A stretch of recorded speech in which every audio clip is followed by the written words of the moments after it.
AFC Championship game. But might be a divisional round exit. That's the one that bothered him most of all. Three Rivers Stadium, December 1972. Yes, the Immaculate Reception game. Franco Harris grabbing the ball that was deflected.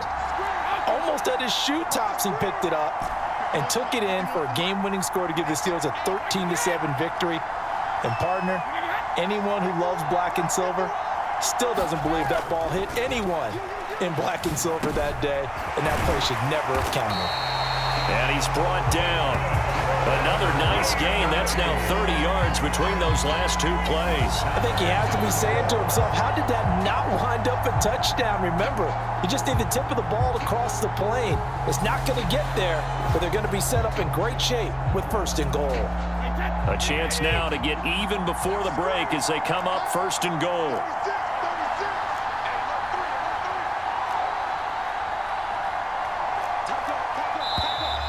And movement up front looks like a false start for the AFC. Maybe anticipating a blitz, and they jumped. Yeah, and if we saw it, you know that they saw it. The bad guys might have been coming on that play. Had to pick them up, and they jumped. The final shot before half for Brady. To the goal line, but it's incomplete. So we are at halftime of the John Madden Legacy game, and now we present a special tribute to the man of the hour, narrated by the Raiders' own Trey Mosley. The AFC going to get the football first here as we are back underway from Oakland in the John Madden Legacy game. And the tackle going to be made right there at the 25-yard line.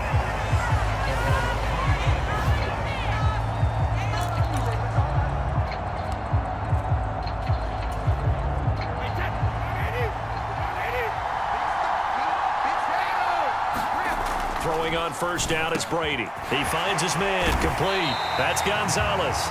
And he'll be taken down, but not before they reach the 50.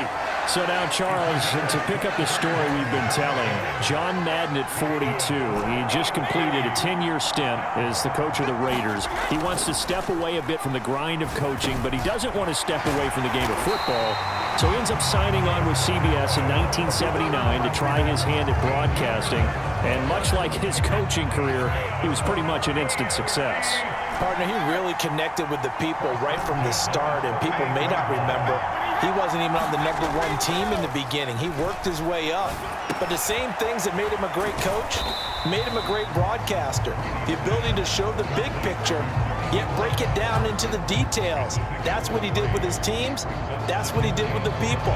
That way, he was simple to understand, yet insightful for viewers. And he did with that big personality that he had, one that connected with everyone. Now Brady again.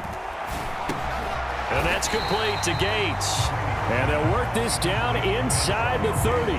So for Coach Madden, Charles, by 1981, his broadcasting career is really taking off. He's elevated to the network's #1 booth that calls all the big matchups.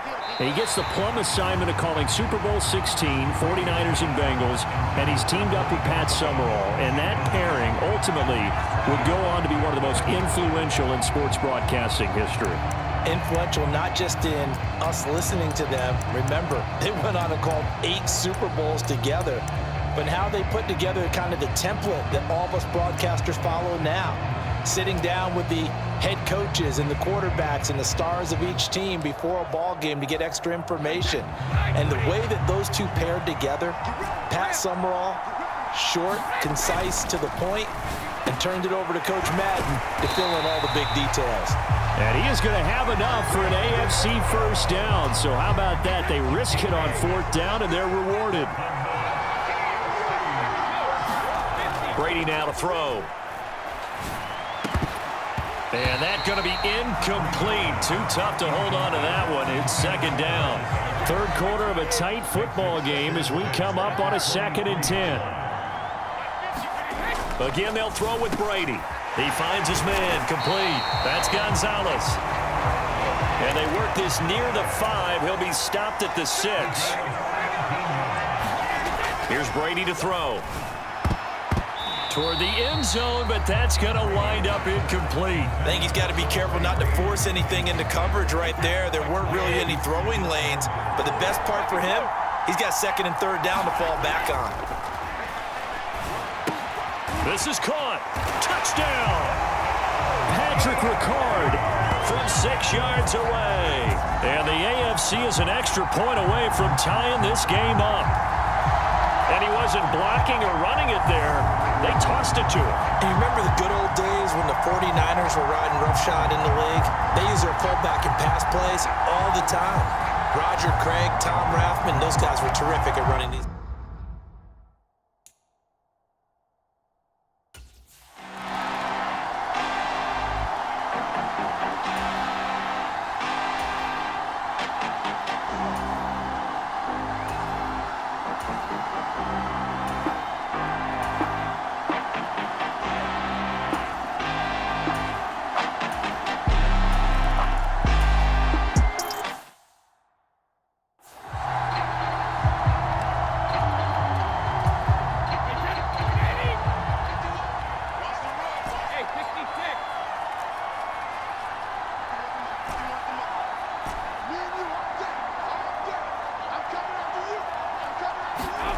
Brady now on first down. Open man here. It's the tight end, Kelsey. And they nearly get this all the way to midfield. Mark him down at the 49. As you mentioned, CD, talking about John Madden, the broadcaster, he called 8 Super Bowls with Pat Summerall, 3 more with Al Michaels later in his career. He spent nearly 3 decades in the booth all told. And not only was he beloved for his mannerisms, we know that, but he was an innovator as well. Yeah, Brandon, you talk about things like the telestrator, which totally became identified with him, and now it's a staple for all analysts to have in the booth. And then you think about things like turducken on Thanksgiving, when he used words like boom and pow. He helped create the old Madden team. He was a very popular commercial pitch man. And even the Madden Cruiser was unique, and you had to be someone to get a ride on it, too. Now, CD, we did get a little ahead of ourselves talking about John Madden, the broadcaster in the 90s and 2000s, because there was another product during that time period that he became quite famous for, and something that you and I know a little bit about, and that's the video game that bears his name. Originally John Madden Football when it was first released back in the late 1980s, and now known the world over simply as Madden. And Coach saw this originally as a way to teach the game of football. The early designs were for a 7-on-7 game, but he said no chance. He would not sign off on it. He wanted to be as realistic as possible. He told them, call me when it's 11-on-11, and he got his wish. Yeah, after that debut, Madden the video game continued to pick up steam through the 90s in a big way, and John himself, many will remember, was a commentator for the series for many years. And now here we are in the 2020s, and this game has sold somewhere in the neighborhood of 150 million copies. And he'll go down right on the edge of the red zone following a pickup of about 7 or 8. So, CD, you look at the accumulation of John Madden's achievements in the world of football, the coaching success, the Super Bowl title, the incredible career as a broadcaster with 12 Emmy Awards, Madden the video game. It was very fitting back in 2006 that John Madden got the call to be enshrined into the Pro Football Hall of Fame. A more deserving person you will not find.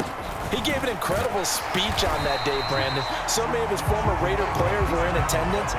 He talked about how he envisioned that when the last person turns off the lights in the hall every night, that the bus talk football amongst themselves. And what a discussion that might be. Yeah, he finished his speech by saying, today feels like the second time in my life that I'm being carried off on the shoulders of others. Yet instead of off the field, it's into the Hall of Fame. This has been the sweetest ride of them all. Call it a gain of a couple, and that's going to leave them with a third and about 5. Ladies and gentlemen, that is a force of nature at the defensive tackle position. Yes, he's as big as they come, but still plenty agile. He's able to make a nice play there to swallow up the ball carrier.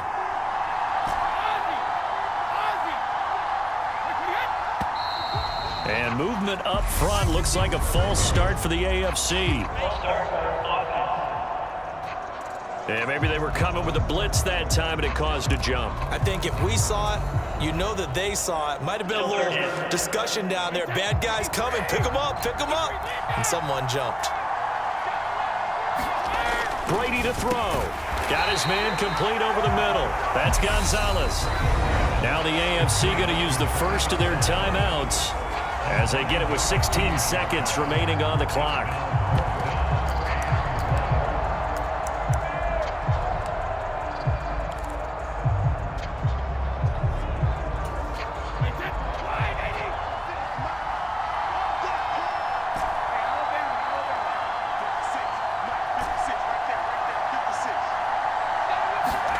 Now Brady got to have this one. And he's got it. It's caught for a touchdown. And they have taken the lead here in the final seconds. Charles, that drive was perfect, methodical, executed so well, and they grabbed that lead with almost no time left for a last gasp from the other side. No way you could have drawn up a better final drive, because not only did they keep their eyes on the end zone, they made sure they...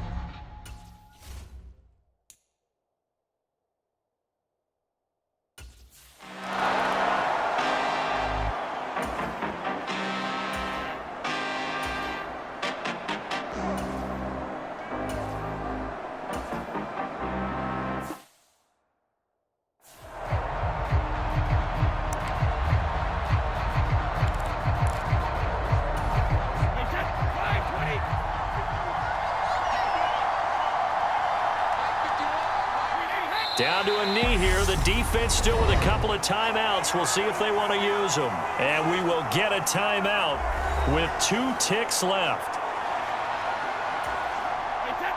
They are in need of 6 yards here if they hope to move the chains.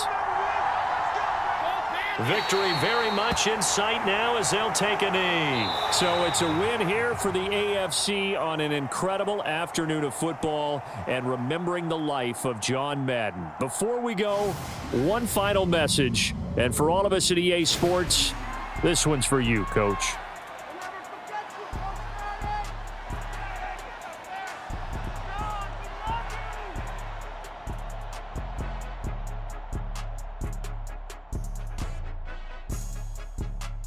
I just say this, I thank you all very much.